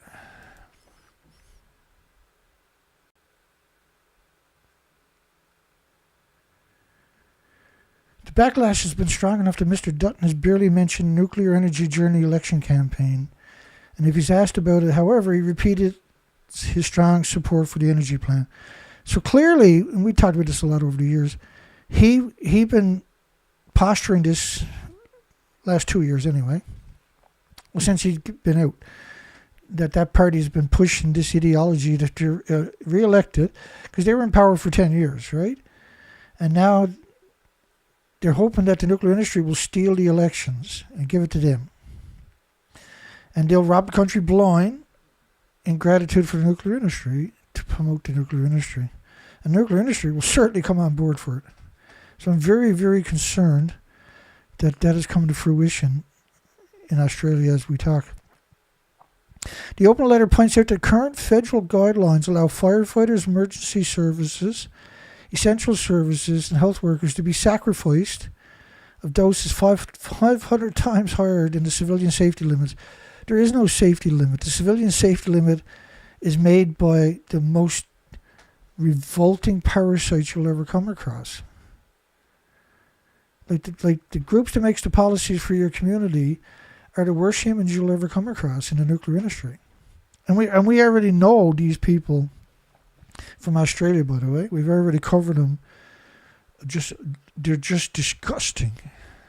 Let me keep rolling. Nuclear Regulatory Commission hold public meeting on VC Summers Nuclear Station 2024 safety performance. The failed VC Summer nuclear project. Are they trying to reignite that project? Is that what this is all about? I don't know. The decade-long, it was more than a decade, when a $9 billion expansion was bogged down, plus there was like $4 billion that never got paid out to the contractors, the 3,600 contractors. Was bogged down by delays and cost overruns until the effort was ultimately abandoned. Yeah, because 90% of the money goes to administration. They just steal everything. That's why they drag it out for so long. Despite the abandonment, more than 700,000 South Carolinian utility customers see changes related to the project on their monthly electric bill. So, we talked about this many times, how you already pay to replace your nuclear grid. You already pay to replace your nuclear production. Not your nuclear, I'm sorry, the energy productions. The energy grid. Right? And so when they tell you that they haven't got the money, then where did the money go that you paid in? Every time you pay your bill, money goes to maintenance, replenishment, and to innovation, right? They steal it and try to show it to the nuclear industry. The government's not going to pay for it. The taxpayers or the ratepayers are paying for it. And they already paid for it to be replaced. But they refuse to say the money's there. So where did it go? Like the Canadian Nuclear Management Waste Organization had $26 billion 26 years ago, or 23 years ago, rather. And they haven't grown a cent of interest in that time. They haven't built anything. But they haven't declared. And there's petitions right now, or they're in court right now to force the Nuclear Waste Management Organization to be public. And if that goes through, then the question, legal applications can come towards the people, because they took $26 billion for 23 years and never grew incentive interest on that. Can you wrap your mind around that statement? We're talking about the government, right? They got $26 billion from the ratepayers. and never grew a cent of interest. Where did the money go? Where is the money going? And they say they're going to be 40 years before they actually build a facility. So you're talking about 60 years plus sitting on $26 billion, and they haven't even dug a hole? That doesn't sound a little bit suspicious to anybody? And everything, all the nuclear waste that we're talking about is splitting atoms directly into the environment because there's no containment. We're going to lose the planet because the world is denied the ability to have a conversation by people that censor me, for instance, and other people that are having this conversation. The people that are censoring me are getting $50 an hour to destroy their children's and their families and everybody else's life and futures. Every species' future. And they're happy to have the job because they're such degenerate, disgusting parasites. The industry said, oh yeah, well, we got a job for you. It's really something, isn't it? Blackout triggered French reactor shutdown, nuclear executive. 1.3 gigawatt reactor in South France went into station blackout. 1960s vacuum cleaner, get a load of this story, was found in a radioactive waste at Windscale, now known as Sellafield. They changed the name to Sellafield because of the crimes they committed when they were called Windscale. This is a vacuum cleaner found in one of the waste sites at Sellafield, which is supposed to be called Windscale. They have 1,000 buildings there. So this one they're going to try to clean up. It's 70 years old. They don't know what's in it. Right? All the records, there is no records. A 1960 Hoover vacuum, 1960s Hoover vacuums, how I should read, is among the deadly radioactive waste which is being recovered from one of the world's oldest nuclear sites. The domestic Electrolux cleaner was used to suck up dust. This is absurd, boy. It wasn't used to suck up dust, it was used to suck up particles. I don't even understand that the people that done it would have died right away. Nuclear plant in because you're aggregating all these particulates, fuel pieces, right? It's absurd. During the 50s and 60s. It was dumped and locked away. It's around 6 million pounds, I think, in that building. With other radioactive debris in 6 compartments in a special area known as the pile full fuel cladding silo. It's a very deceptive name, silo, which is simply not a containment structure. And we've covered this building many times before. It's quite a few years since we covered it, mind you, but Roddy Miller, Sellafield's Limited Chief Operating Officer, said the vacuum cleaner is a great example of how challenging it is to clean the silo. It's a great example. If you took the vacuum cleaner and put it in the wall of a subway, everybody who walks past it for 1,000,000 years will die that day.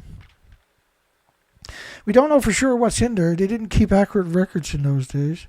From what I understand of the story, they didn't have any records. There was no alternative disposal route for contaminated materials, so everything just went into a silo. So the whole story is just absurd. That's supposed to be the silo, apparently. The pile fuel cladding silo was built in the 50s to store cladding from nuclear fuel that had been used in the Windscale. And the cladding is not, because Sellafield was a reprocessing weapons site for making plutonium triggers and everything, right?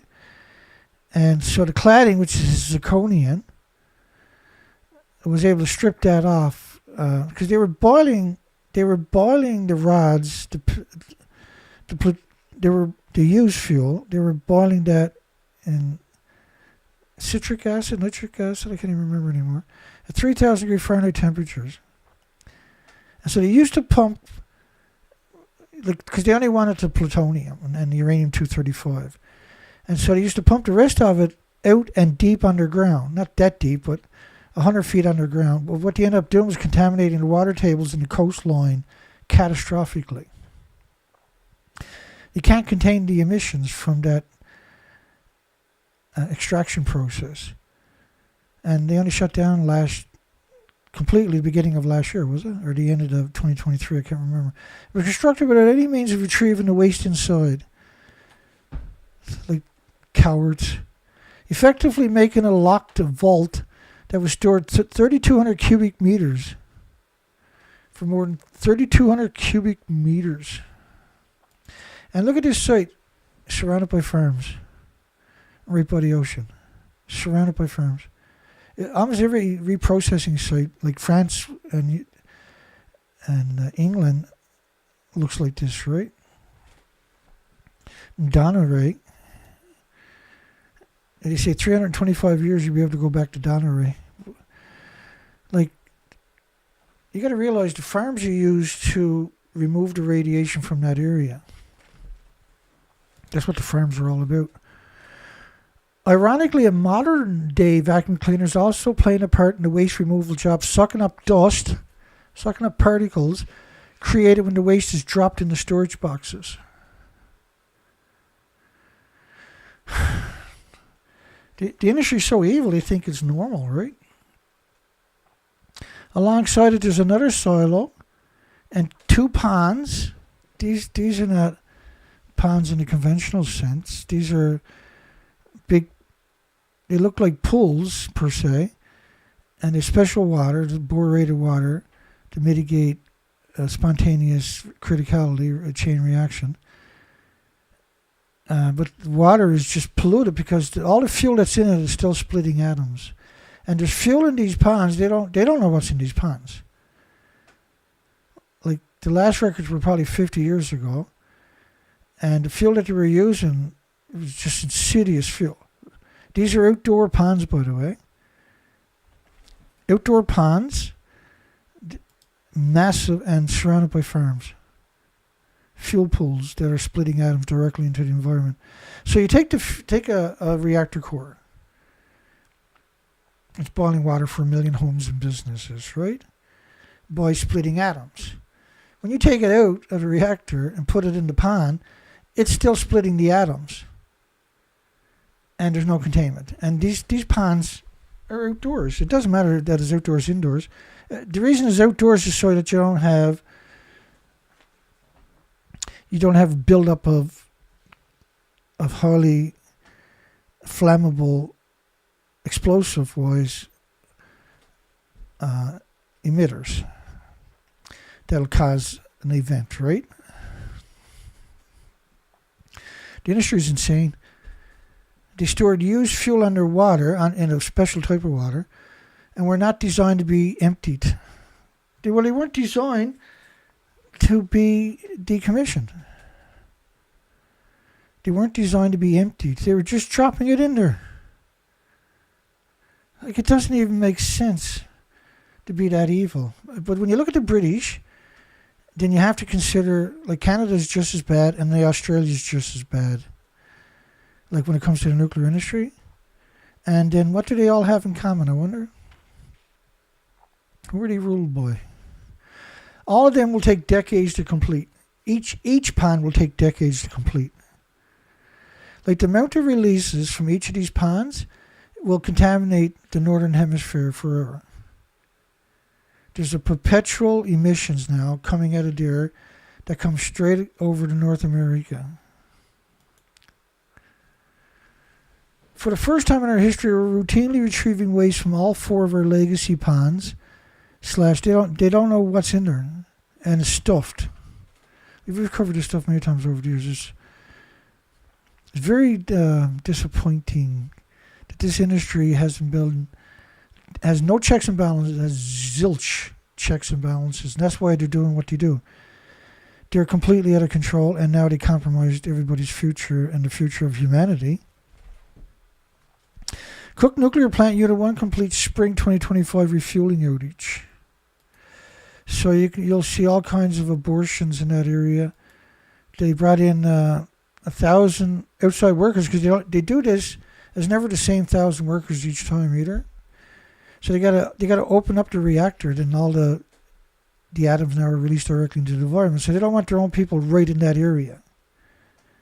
And so they bring in 1,000 contract workers, 12,500 maintenances. They say inspections.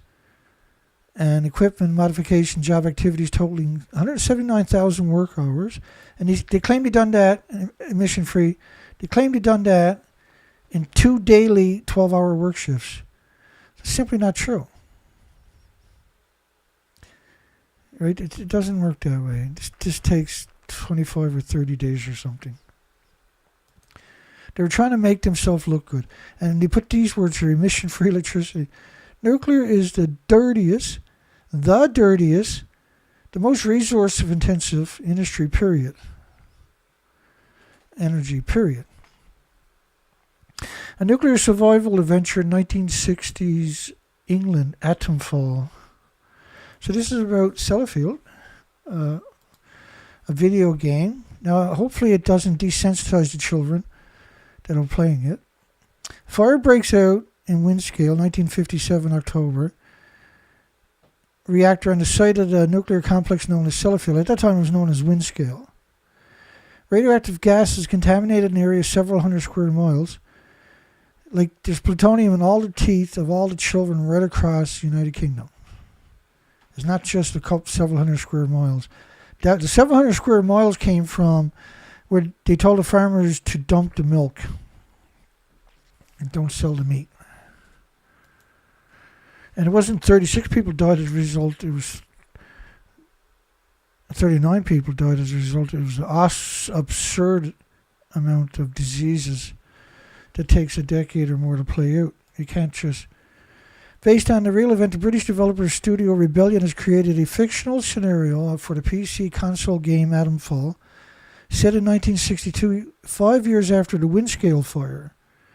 So they call it Sellafield originally, but it actually was Windscale back then. And the story is even darker and more grim than the reality. No, never. The story will never, ever be told in its entirety by a game manufacturing. Fukushima Town Hall, unused for 14 years, wait demolition. That was today's headline. I thought today was April 31st. So I might even put that. No, I changed it. I know. Did I put that? Yeah, I changed the head. I changed the headline. Let me check here. Yeah, because I originally put in April 31st when I was doing the preamble to the video.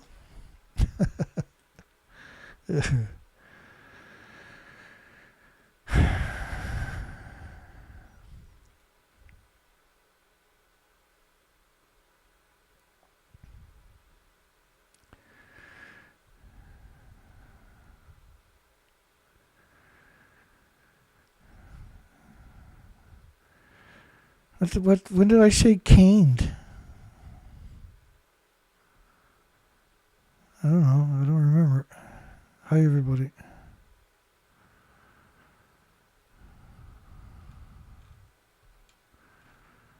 Hi, Dana.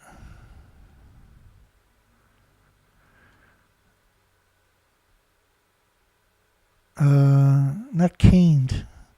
I got no idea what that reference is. Who knows? Was I don't know. What the hell do I know anyway? Fukushima Town Hall, unused for 14 years, waits demolition. And they tell all kinds of lies. You can't... See, the problem is when you try to do a news cycle story, there's like 100 stories every day, say. And you can't cover 100 stories in a day. Well, like I could cover... I say it quite a lot, I know that, is that I should just...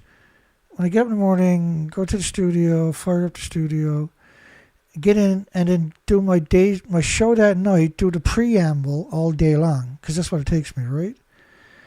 And then people can really... But who's going to watch a 12, 14-hour video, see? And then end that when I finally get through it all, and then 2 hours later sit here and do a 2-hour show to tell the story that I've done all day. I really should take a one day and do that routine so people can say to themselves, holy shit, that's madness, Dana. You're insane. And then I'm stuck with the reality of, oh crap, you're right. I am insane. It's so much work, right? Because you can't cover all the stories. But you should, right? That's the whole problem. Is I only cover the stories that are just like, what the hell, man? Just what the hell? So Futaba, so this is the town office or something over there. Futaba is abandoned. They allowed some people to move back in, but only a handful of people are stupid enough to go back in. I shouldn't say stupid, I should say complacent. Some of them are stupid. They've been warned. That's the crazy thing, right? You warn people, you explain the detail, and they go, yeah, oh crap, holy shit, that's crazy, and everything else. Then they go right ahead and do it to themselves. And you're like, where's reality? Document stationary. I can't even put my ankle back. And pre-disaster levels are left in the office of the Health and Welfare Division on the ground floor. I don't think we're going to get much further than we are right now. I'm just kind of like, this weird position is not working. It's as if time has stood still for more than a decade. Let's get through this story. We'll see what happens. The quake did not break the clock, which, however, was later adjusted to show the time. So somebody went into the nuclear wasteland, into there, seen the clock, and decided they're going to adjust the time to when the accident happened. Like, why would you go into a nuclear wasteland, and then why would you go where all the radioactive fallout is to and do something like that? This is a place where they store in 14 million one-ton bags on top of that. Stupid doesn't really do it justice sometimes. This is the town council office. Pretty little office for idiotic government, isn't it? They have lots of money to burn, but looks at that. The quake didn't break the clock. Co-host to the crippled. No, these are absurd nuclear meltdowns. Just for badness, let me introduce some pictures. Because we're at the end of the night here, and I haven't even showed any pictures of Fukushima. That's not cool. That is not cool, Dana. I know, right? Oh, yeah, I can tell, man. I got maybe another 5-10 minutes in me. It is about it. That's still cool. We got a full show in, didn't we? So, you're loving media, pretending this is ABC Australia, Cecilia Vega, by the way, CNN, BBC, CBS, Seth Dorn is the senator's son, pretending they're 150 feet above the stump of reactor 4, where there was 9 reactor cores stored in the pools. This is evil on a whole different level. I played the video on the last show, right, last night. I'm not going to play it tonight. So reactor 3 and reactor 4, that's 18 reactor cores are gone. There was 8 reactor cores at the top of each of the buildings in the 4 fuel pools. There's 2 fuel pools in each building. So that's 18 reactor cores, each of them 100 times the Chernobyl. You can learn a lot about that if you watch last night's presentation. So this is reactor 4. Does anybody really think this is a functional building? Is there anybody on the planet thinks this is a functional building? Call me at 709-589-4406. There's nothing left to the building. The fuel pool's reactor core is at the very top of the 190-foot, 65-meter, 19-story building. Yeah, I'm just...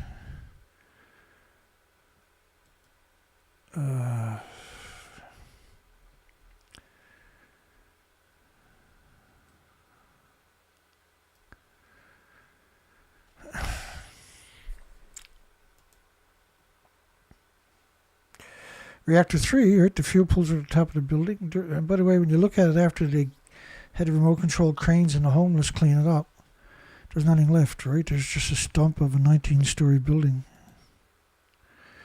They call it a triple meltdown. Meltdown, not meltdowns, right? And you'll see that over and over and over in that story. Most of all stories, very rare for them to put the letter S there.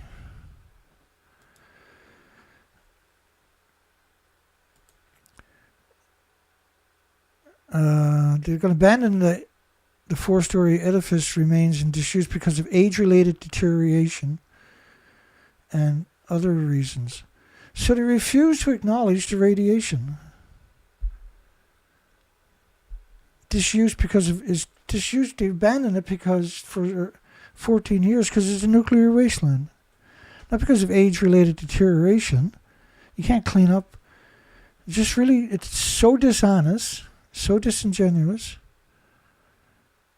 The old town hall stands 800 meters southeast of the Fukushima subway train station.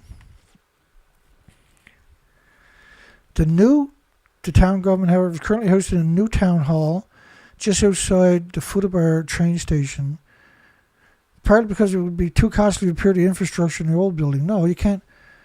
The old building is a nuclear wasteland, for goodness sakes. They can't say it because they want people to go homeless to go there and tear it apart. So they're going to call it. It'd be too costly to repair it. It's just, how do you get that evil that that's your job? You got to wake up. Now, clearly the story is written by somebody deeply involved in the nuclear industry, not the journalist that got their name on it, but by somebody from the International Atomic Energy Agency who sent them the story to their editor. The editor told whoever they like, put your name on that story and you get a good kickback. It's the only industry that I've seen that has anal control over every story. In addition, an interim storage facility for soil, for nuclear waste from radioactive fallout, during decontamination work, lies right outside that building. Remember, 14 million one-ton bags. There was actually 30 million one-ton bags. They haven't explained where the other 16 million went. A sheet of 16 million bags, go right on all 16 million bags, Dana's wrong. And then you appreciate what we're talking about. A sheet of paper saying do not enter in Japanese and English was seen on the door that leads to the interior. Do not enter.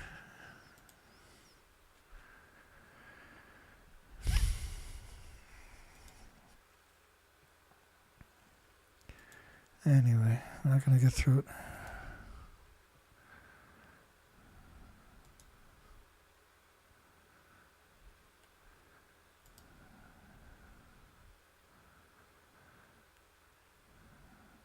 The reporter concluded the tour by going to the rooftop and looking out over the surroundings. Black jumbo bags filled with soil from decontamination work were seen on the other side of a barricade stretched around the interim storage facility just across the road. I can show you all the evidence of the bags, 30 million one-ton bags if you like, but it won't be tonight. If you go to my playlist, if you're impatient, you can go to my playlist and you'll find presentations just on that.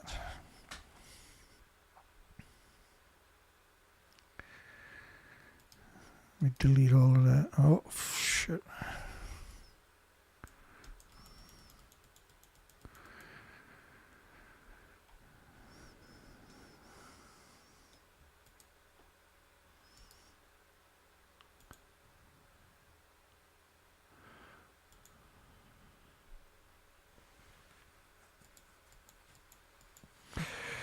Alrighty.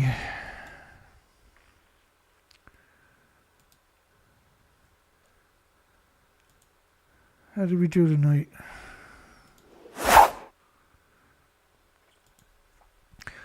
Would the nuclear industry jack the Australian elections for the coalition to get 7 new nuclear reactors in the pipeline? Look at the censorship again. Really something, isn't it? Desperation, eh? Desperation. I don't think we've done too bad tonight. We got lots of stories in. We never got them all, but we're not too far off.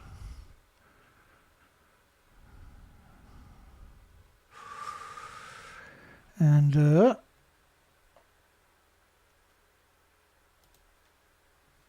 James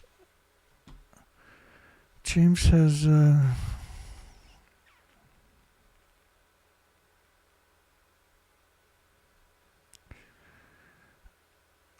Let me see. He hasn't put out a new song. He's probably working on one, who knows. But he's got almost 300 anti-nuclear songs here. Just look for... because I listen to a lot of his music regularly. And so let me find something. Because I got a beat going on in my brain right now. And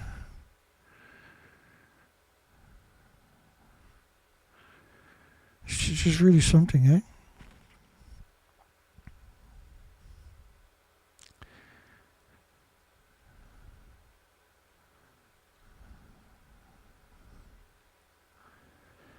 It's just crazy. Oh, pink hydrogen. That's about small modular reactors. This story is a really fascinating story. Cream box. Let's do that one. That's such a fantastic story. And cream box, there's a story underneath the video. Just bear with me while I set everything up here first. So I'm going to adjust the audio on my side. Oh, I'm not there, am I? Just give me a second. I'm going to adjust the audio on my side. 270 counts per minute. I just want to make sure the video is in 1080. Looks like it was. And underneath the video is a story about, and you have to go click on the link yourself, where they're selling these 7-Eleven cream boxes. That's like a food basket lunch box for children. Comes with like radioactive rice and radioactive cream boxes. And James put together this song and video. Pretty amazing. If you've made it this far, don't forget to give us a thumbs up. We'll catch you hopefully on Sunday. Have a great night. Hugs for everybody now. Take care.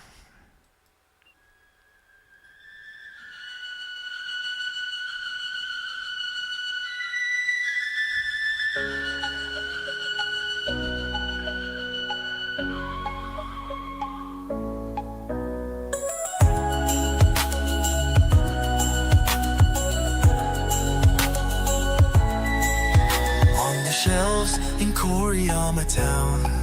The cream box smiles, no frowns around. Soft and sweet with a glowing hue. It's the perfect snack for me and you.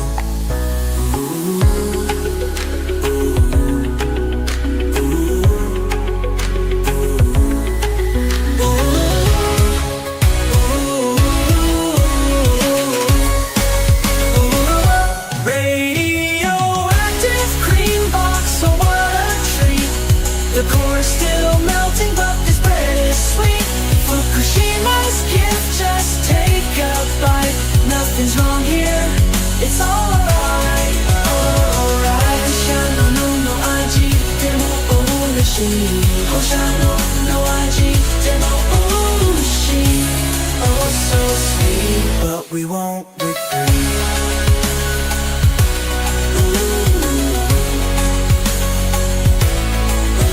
Say the cream is fresh, sourced from near, but what's in the air might not be clear. Take a bite, don't think too much. Locals cheer with every touch. Ooh, ooh, ooh, ooh. They say the cream is fresh, sourced from near, but what's in the air might not be clear. Take a bite, don't think too much. Locals cheer with every touch.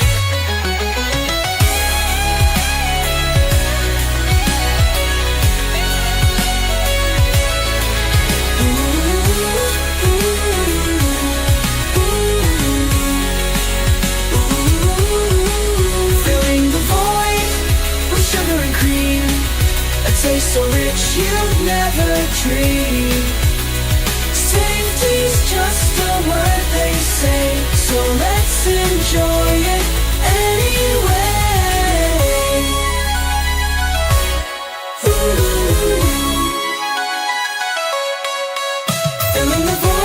with sugar and cream, a taste so rich you'd never dream. Safety's just a word they say, so let's enjoy it anyway.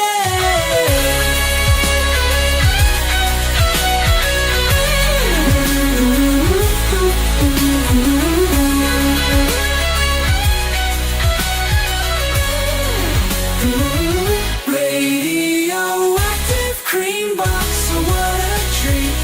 The core's still melting, but this bread is sweet. Fukushima's gift, just take a bite. Nothing's wrong here, it's alright. Mina taberu, mina let's celebrate. Beneath the surface, deeper truth. We celebrate while the core still fumes. But for now we'll close our eyes and take another bite, ignore the lies. Mojito kuchi, meo tojite. Mojito kuchi, meo tobre. Mojito kuchi, meo tobre. Another bite, ignore the lies.